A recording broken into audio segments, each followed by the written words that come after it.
পরিবারকে বাঁচাতে এক বৃদ্ধকে বিয়ে করি, কিন্তু বাসর রাতে সে আমাকে স্পর্শও করেনি। সত্য ঘটনা।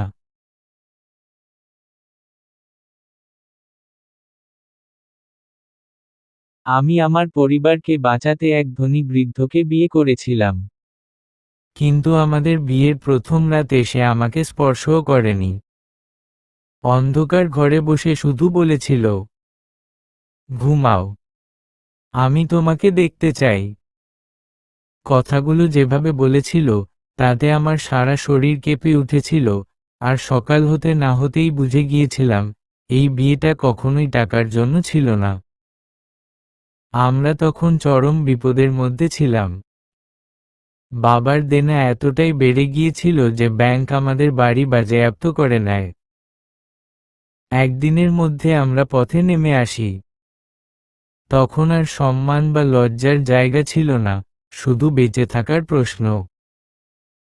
ঠিক তখনই এক দূর সম্পর্কের আত্মীয় সামনে আসে। প্রায় 70 বছরের একজন লোক, তার স্ত্রী বহু বছর আগে মারা গিয়েছিল। সে বলল, বাবার দেনার একটা বড় অংশ শোধ করে দেবে, আমাদের থাকার জন্য একটা বাড়ির ব্যবস্থা করবে, এমনকি বাবার চিকিৎসার খরচও বহন করবে। আমাদের কাছে সে যেন ঈশ্বরের মতোই মনে হয়েছিল। কিন্তু তার এই দয়া সঙ্গে ছিল এক ভয়ঙ্কর শর্ত। আমাকে তাকে বিয়ে করতে হবে। একজন তরুণীরা কাছে এর চেয়ে অসহ্য আর কি হতে পারে? তবু আমি রাজি হলাম। বাবার জন্য, পরিবারের জন্য। নিজেকে বোঝালাম সে অনেক বয়স্ক, বেশি দিন বাঁচবে না। অন্তত সবাই নিরাপদ থাকবে। বিয়ের প্রথম রাতে আমি ভয় জমে গিয়েছিলাম। বিছানার ধারে বসে হাঁটু বুকের কাছে টেনে ধরেছিলাম। এমনভাবে কাঁপছিলাম যে দাঁত ঠকঠক করছিল। দরজা খুললে কি হবে, এই ভাবনাই আমার আত্মাকে কাঁপিয়ে দিচ্ছিল। তারপর দরজা খুলল। সে ধীরে ধীরে ভেতরে ঢুকল, ভারী পায়ের শব্দ, মুখে এক অদ্ভুত শূন্য দৃষ্টি, আর হাতে একটা চেয়ার। সে চেয়ারটা বিছানার পাশে রেখে বসে পড়ল এবং একেবারে স্বাভাবিক ভঙ্গিতে নরম স্বরে বলল, আজ রাতে আমাদের মধ্যে কিছুই হবে না। তুমি ঘুমাও। আমি কাঁপা গলায় বললাম, আর আপনি আপনি এখানে ঘুমাবেন? না, সে বলল, আমি শুধু তোমাকে ঘুমাতে দেখতে চাই। মনে হলো যেন আমার শরীরের রক্ত জমে গেছে। এর মানে কি? সে কি পাগল? নাকি কোনো বিকৃত মানসিকতার মানুষ? কিন্তু আমি ভীষণ ক্লান্ত ছিলাম। জানতাম সকালে বাবার সামনে স্বাভাবিক থাকতে হবে। তাই বিয়ের কাপড় না বদলিয়েই শুয়ে পড়লাম। সকালে উঠে দেখি সে নেই। পরের রাতেও একই ঘটনা। সে চেয়ার নিয়ে আসে, নীরবে বসে থাকে, চোখ না সরিয়ে আমার দিকে তাকিয়ে থাকে, যেন আমি কখন ঘুমিয়ে পড়ি সেই অপেক্ষায়। তৃতীয় রাতেও ঠিক তাই। একটুও পরিবর্তন নেই। আমি বিশ্বাস করতে শুরু করলাম আমার স্বামী নিশ্চয়ই মানসিকভাবে অসুস্থ। সে নিশ্চয়ই কোনো ভয়ঙ্কর গোপন রহস্য লুকিয়ে রেখেছে, যার উদ্দেশ্য আমি বুঝতে পারছি না। আর তারপর চতুর্থ রাতে এমন কিছু ঘটল যা আমাকে পাথরের মতো জমিয়ে দিল। আমি ঘুমাচ্ছিলাম, হঠাৎ পাশে নড়াচড়া টের পেলাম। কানের কাছে ভারী শ্বাসের শব্দ, কর্কশ নিঃশ্বাস। আমি চমকে উঠে চোখ খুললাম। চোখ খুলতেই দেখি সে একেবারে আমার সামনে। এত কাছে যে তার পুরনো কোলনের গন্ধ টের পাচ্ছিলাম। কিন্তু সবচেয়ে ভয়ঙ্কর ছিল সে এখানে আছে এটা নয়। ফিসফিস করে বললাম, গলাটা ভেঙে দুটুকরো হয়ে গেল। আপনি কি করছেন? সে যেন চুরি করতে ধরা পড়েছে এমনভাবে চমকে উঠল এবং সঙ্গে সঙ্গে পিছিয়ে গেল। দুঃখিত, সে বলল। আমি তোমাকে জাগিয়ে ফেলেছি। আমি উঠে বসলাম। ঘরটা হঠাৎ আরো ঠান্ডা লাগছিল। আপনি তো বলেছিলেন চেয়ারে বসবেন। সে চোখ নামিয়ে নিল। আমি মিথ্যে বলিনি। শুধু আজ রাতটা আলাদা ছিল। দিনের বেলায় আর সহ্য হলো না। আমি সেই প্রশ্নটা করলাম, যেটা করতে আমি ভয় পাচ্ছিলাম। আপনি কেন রাতে আমাকে দেখেন? সে জানালার পাশে দাঁড়িয়েছিল। বাইরে গাছগুলো বাতাসে দুলছিল। তার উত্তরে নিশ্চিতকরণের চেয়ে ভয়ই বেশি ছিল। আমাদের দুজনের সঙ্গেই। সেই রাতে আমি ঘুমানোর ভান করলাম চোখ বন্ধ, কিন্তু মাথা পুরো জেগে। সে চেয়ার আনেনি। বিছানার একদম পাশে মেঝেতে বসেছিল যেন পাহারায়। আমি চুপচাপ জিজ্ঞেস করলাম, আপনি কি ভয় পান? দীর্ঘ নীরবতা। তারপর সে স্বীকার করল, হ্যাঁ। কাকে? সে আমার দিকে তাকালো না। তোমাকে নয়, সে বলল। তোমার অতীতে যা আছে সেটাকে। ধীরে ধীরে সত্যটা খুলে যেতে লাগল। সে বলল, তার প্রথম স্ত্রী ঘুমের মধ্যেই মারা গিয়েছিল। ডাক্তাররা বলেছিল হার্ট ফেইলিওর। কিন্তু সে অন্য কিছু বিশ্বাস করত। ও রাতে উঠে বসত, সে বলল। চোখ খোলা থাকত, কিন্তু ওখানে থাকত না। যেন অন্য কেউ ওকে চালাচ্ছে। কারণ যদি না দেখি, সে নরম স্বরে বলল, তাহলে খুব খারাপ কিছু হতে পারে। আমার গলা শক্ত হয়ে এলো। আমার সঙ্গে? তারপর সে সবচেয়ে ভয়ঙ্কর কথাটা বলল। একবার সে ঘুমিয়ে পড়েছিল। আর যখন জেগেছিল, তখন অনেক দেরি হয়ে গেছে। তারপর থেকে সে বাড়িটাকে দুর্গে পরিণত করেছিল। আলমারি তালাবদ্ধ, দরজায় ঘণ্টা, জানালায় ছিটকিনি। মনে হতো আমি ভয়ের তৈরি এক কারাগারে থাকছি। আমি ছোট গলায় জিজ্ঞেস করলাম, আপনি কি মনে করেন আমারও হতে পারে? সে সঙ্গে সঙ্গে থামিয়ে দিল। না। কিন্তু ভয়ের জন্য যুক্তি লাগে না। তারপর এল প্রথম বড় ধাক্কা। এক সকালে এক চাকর বলল, আমি নাকি রাতে সিঁড়ির মাথায় দাঁড়িয়েছিলাম। চোখ খোলা, কিন্তু সাড়া দিচ্ছিলাম না। সে আমাকে ধরে রেখেছিল, ঘামে ভিজে পড়ে যাওয়া থেকে বাঁচাতে। সে আমার দিকে তাকিয়ে প্রায় অসহায়ভাবে বলল, দেখলে? আমি ভুল ছিলাম না। আমি ভয় পেয়ে গিয়েছিলাম, নিজেকে নিয়ে, নিজের ভেতরে লুকিয়ে থাকা কিছুকে নিয়ে। কিন্তু তার ভয়ের ভেতরে আরেকটা জিনিস দেখলাম, সে আমাকে ভাঙতে দেবে না। আমি জিজ্ঞেস করলাম, আপনি ঘুমান না কেন? কারণ আমি ঘুমালে, সে বলল, ইতিহাস আবার ফিরে আসে। এক রাতে বিদ্যুৎ চলে গেল। অন্ধকারে প্রথমবার আমি নিজে থেকে তার হাত ধরলাম। সে হাত সরিয়ে নিল না। আমি ফিসফিস করে বললাম, আমি যদি ভয় পাই? সে শপথের মতো করে উত্তর দিল, তাহলে সকাল পর্যন্ত আমি পাহারা দেব। সেই অন্ধকারেই সে আরেকটা গোপন কথা বলল। সে অসুস্থ। তার সময় খুব বেশি নেই। আমি তোমাকে একা ছেড়ে যেতে চাইনি, সে বলল, এই বাড়িতে, এই পৃথিবীতে। আমার চোখ ভরে উঠল। তাহলে আপনি আমাকে কিনেছিলেন? সে মাথা নাড়ল। না। আমি তোমার ওপর আমার সবচেয়ে বড় ভয়টা ভরসা করে দিয়েছিলাম। এরপর অদ্ভুত একটা পরিবর্তন এল। ভয়টা রুটিন হয়ে গেল। আর রুটিন থেকে এক ধরনের নিরাপত্তা তৈরি হলো।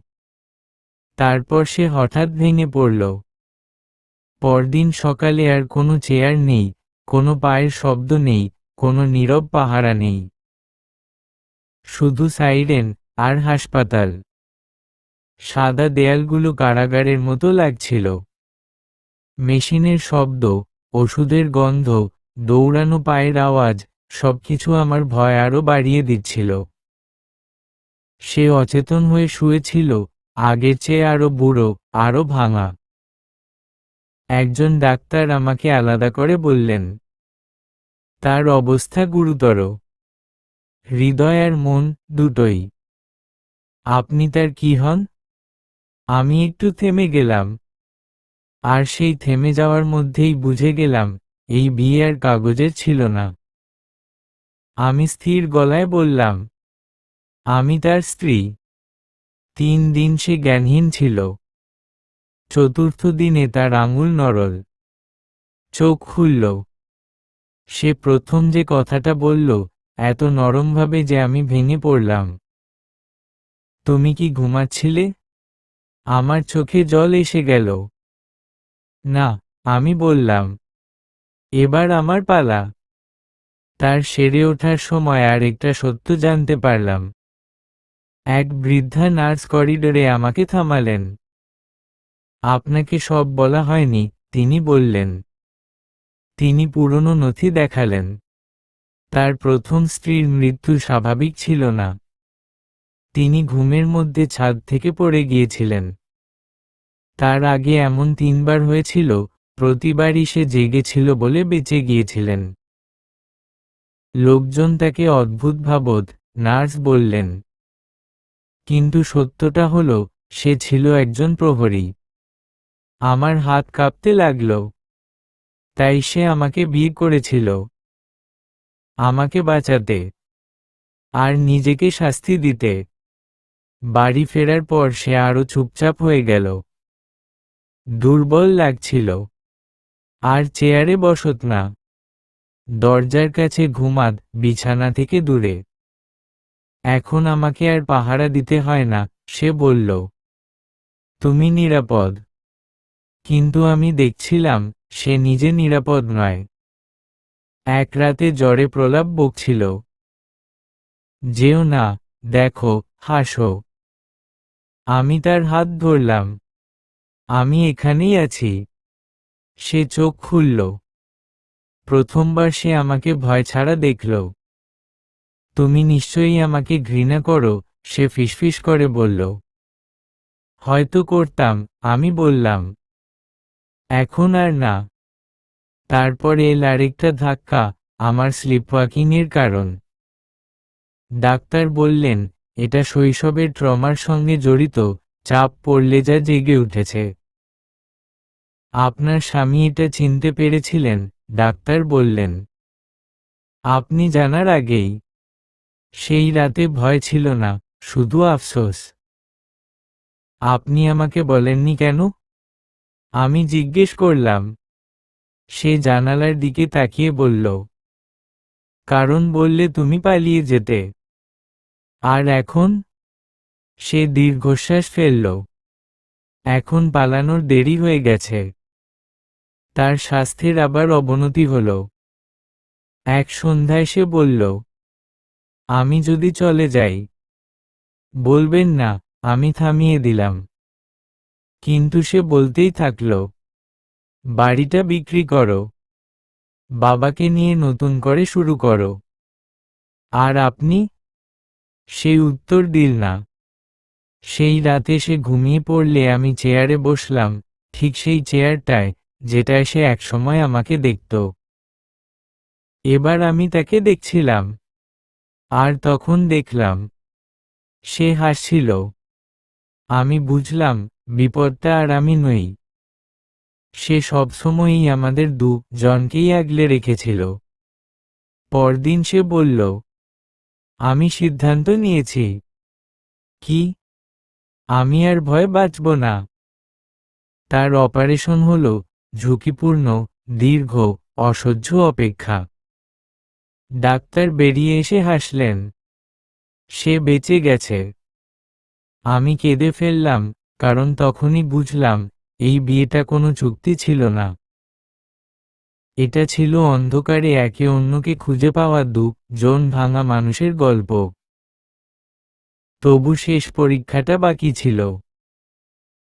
এক রাতে আবার সেই স্বপ্নটা দেখলাম, লম্বা করিডোর, পেছনে একটা কণ্ঠ, পা যেন পাথরের মতো ভারী। পার্থক্য একটাই, এবার আমি পড়িনি। থেমেছি, ঘুরে দাঁড়িয়েছি, আর নিজেকেই দেখেছি। আমি চিৎকার করে উঠে বসলাম। সে সঙ্গে সঙ্গে জেগে উঠল। আমি কিছু দেখেছি, আমি ফিসফিস করলাম। সে মাথা নাড়ল। আমি জানতাম, আজ না হলে কাল হতোই। সেই রাতেই তার ভয় সত্যি হলো। আমি ঘুমের মধ্যে উঠে সিঁড়ির দিকে হাঁটতে শুরু করলাম, চোখ খোলা, কিন্তু পুরোপুরি সচেতন নয়। কিন্তু এবার সে চেয়ারে বসেছিল না। সে আমার সামনে দাঁড়িয়েছিল। থামো, সে বলল। আমি থেমে গেলাম। সে নরম গলায় জিজ্ঞেস করল, তুমি কি ভয় পাচ্ছ? আমি মাথা নাড়লাম। সে আমার হাত ধরল, দৃঢ় কিন্তু কোমল। আমি ভয় পাচ্ছি, সে বলল। তবু আমি এখানেই আছি। আমার ভেতরে কিছু ভেঙে গেল, টুকরো নয়, খুলে গেল। আমি পড়ে গেলাম, মেঝেতে নয়, তার বুকে। সেই রাতের পর আর কখনো স্লিপওয়াকিং হয়নি। ডাক্তাররা বললেন, এটা ছিল মনের শেষ লড়াই, ভয় বনাম নিরাপত্তা। নিরাপত্তাই জিতেছে। আমরা বড় বাড়িটা বিক্রি করলাম। বাবার চিকিৎসা শেষ হলো। ছোট এক শহরে চলে গেলাম, যেখানে কেউ আমাদের চিনত না। কোনো চেয়ার নেই, কোনো ঘন্টা নেই, কোনো পাহারা নেই। একটা বিছানা, দুজন মানুষ। প্রথমবার আমরা একসঙ্গে, একই সময় ঘুমালাম। বছর পরে, যখন সে শান্ত ঘুমের মধ্যেই মারা গেল, আমি তার পাশে বসে তার নিঃশ্বাস থেমে যেতে দেখলাম। সে হাসছিল। এবার আর কোনো ভয় ছিল না। আমি জানতাম, বিপদ সত্যিই শেষ। শিক্ষাটা সহজ, কিন্তু দামি। অনেক সময় যাকে সবচেয়ে অদ্ভুত মনে হয়, সেই মানুষটাই সবচেয়ে বেশি আগলে রাখে।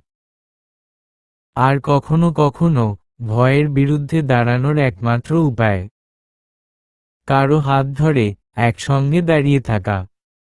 সমাপ্ত।